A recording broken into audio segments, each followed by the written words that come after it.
What's up, you guys? I'm sitting in a 2024 Chevrolet Equinox EV. This is the 2LT front-wheel drive model that starts around $45,000.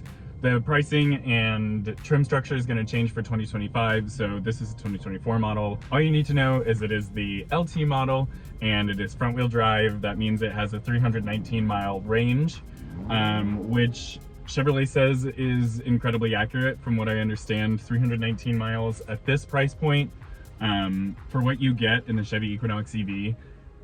I'm really excited to drive this car, and Chevrolet's doing an activation with Erewhon where they give you juice, an Erewhon juice called EV electric juice.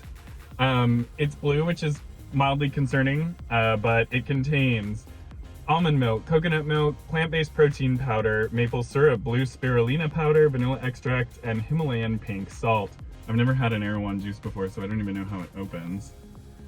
If you're unfamiliar, Erewhon is this incredibly fancy, bougie grocery store in LA, and I'm gonna give it a shot. They're known for like juices and smoothies and stuff that are exorbitantly expensive, but Chevrolet is currently giving away free EV juice with a test drive of the new Equinox EV, which is what I'm doing now. So cheers. Here's the electric juice. It smells like almond milk.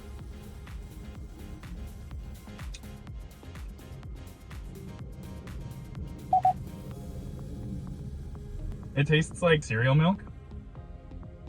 A little like Fruit Loops, a little cereal milk after. If you had a bowl of Fruit Loops, it tastes like that afterward, but it's not bad. Wouldn't pay 20 bucks for it, but I'm a cheapskate. But that is to say that the Equinox EV is really affordable, and it's entirely eligible for the full federal tax credit, which means you get $7,500 off the price of this vehicle. That's already affordable. The 1LT model starts at $35,000. This just has a few more options than that, but it is the same drivetrain, front wheel drive. This has more options. This has Super Cruise and a couple other things. I've only had a quick moment to drive it since I'm kind of stealing it from Chevy as they're doing this activation, which I wore my Heartbeat of America hat today to celebrate.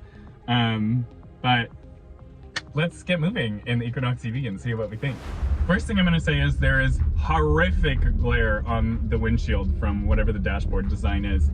I'm in the hills right now, and it's a narrow road, and I need to be able to see everything, and there's really gnarly glare, which is not ideal.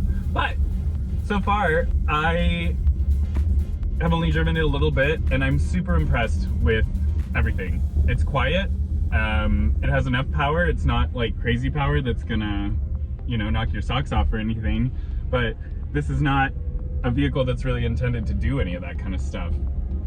It's an affordable, family-sized crossover vehicle that happens to be electric, and it's really impressive in achieving that task.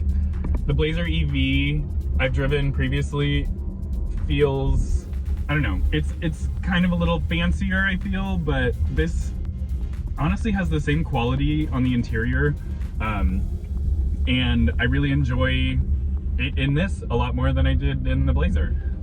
You do get some torque steer if you step on the accelerator too hard, but it's not unreasonable. It's nothing you wouldn't see in any other front-wheel drive vehicle.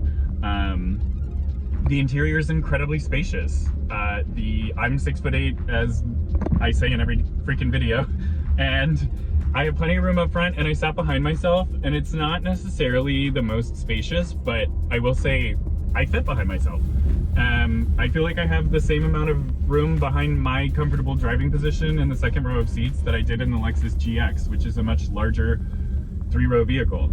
I like the looks of this thing. It looks really sharp. I don't know if it's going to appeal to everyone. I chose to drive the 2LT trim today because I think it looks cooler than the RS trim.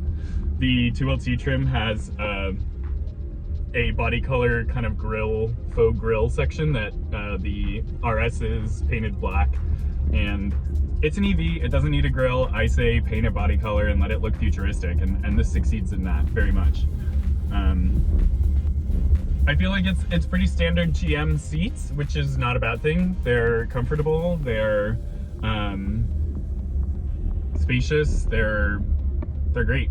the material in here, I don't know, it's probably not real, but it's comfortable and it's actually squishier than I've experienced in other GM products. So I really like this.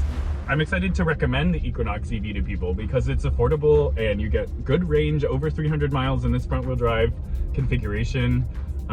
This has Super Cruise as well, so you get some luxury features if you choose to option it as such. As spec, this is around $45,000, like I said, but all trims are eligible for the full $7,500 tax credit. So if you stick with the entry-level 1LT trim and you get that $7,500 tax credit, it's $35,000 minus 7,500, which I studied words. I don't know how to do that math on my own, but it's affordable as heck. I'm a huge fan of vehicles that are accessible to the masses, and this feels like a really wholehearted shot at a true, proper, everyday use, no compromise EV for the masses. You have room for a family if that's your shtick.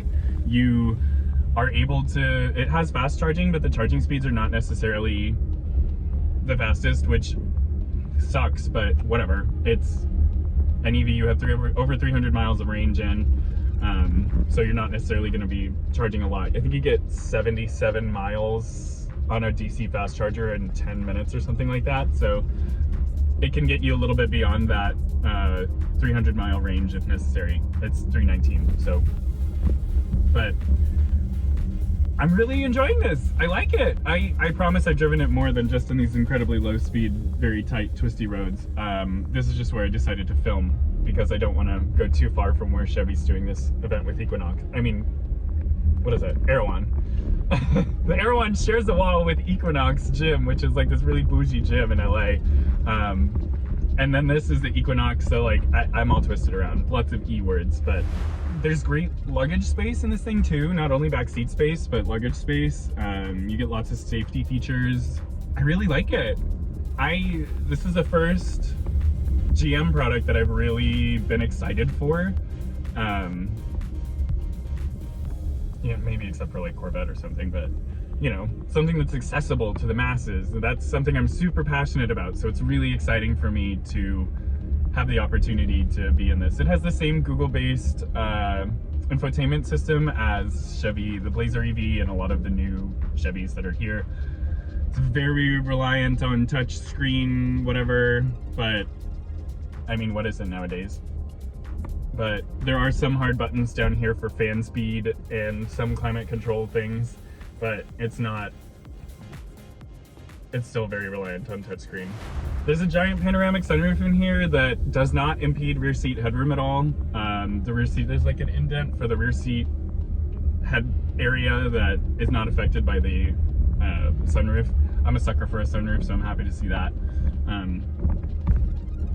I am really impressed with this Equinox EV. The center console here has great storage solutions. It's massive. There's tons of space for lots of bits and bobs, and then below it's a multi-level one. So below there's space for a bag, or I don't know, to throw your Taco Bell napkins when you're done. Like I went on a road trip with my dad recently, and the Lexus GX, and there just wasn't enough trash space, you know, just for random stuff. I'm really trying hard not to cuss, but normally I would say there's, you know, just for random shit, like there's no room for it in the Lexus, but there's ample room for it here. Now we're on a more reasonable road. Why is there traffic? Whatever. Honestly, this doesn't feel very different from the Blazer EV, but it's 20 grand cheaper. So like, I'm here for it. I'm in one pedal drive right now, or regen mode at the moment. Let's stomp on it and see what it feels. It's not like traditionally torque steery, but it does torque steer in the sense where if you try turning while you're accelerating hard, you feel a tug at the wheel. It's not going to blow your socks off, but it's more than competitive with other, I don't know if this is compact or midsize, but entry-level crossovers like RAV4, Honda CR-V. If you're going, there's not really much EV competition for this. I'm gonna go for another sip of electric juice because I'm feeling bold. I'm also terrified of spilling this on this white interior, and I'm wearing a light colored shirt, but it's a little gritty, but it's fine. There are beautiful blue accents in the interior here that I really enjoy. I'm super impressed with this, and I'm excited. I've seen one or two on the road, and I'm excited to see way more. So Chevy Equinox EV, great. Electric juice. Weird, but brilliant marketing. Brilliant marketing. That EV juice is interesting. If that's what EV electricity tastes like, maybe I should start licking outlets or something. Anywho,